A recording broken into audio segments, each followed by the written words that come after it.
Tumefanya ziara ya kukagua miradi yetu inayoendelea katika mtandao huu wa barabara na tumetembelea baadhi ya maeneo ikiwemo Wete Konde pamoja na Wete Gando pamoja na barabara yetu hii ya Ukunjwi ambayo pia itakuja kufanyiwa marekebisho. Kuna baadhi ya changamoto ambazo zimejitokeza.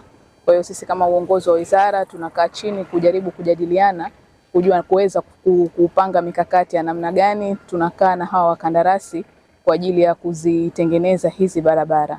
Na maelekezo ambayo tutakuja nayo ni kwamba concentrate katika baadhi ya maeneo kwanza, tuhakikishe kwamba tunamaliza kujenga zile barabara kwa eneo maalum. Tukikamilisha eneo hilo alafu baadaye tunakwenda katika eneo jingine, kuliko kuanza eneo moja tukaacha tukaenda eneo jingine tukaacha tukachupia eneo jingine, kitu ambacho naona kwa yani hakikubaliki. Kwa hiyo tutakaa chini na wakandarasi hawa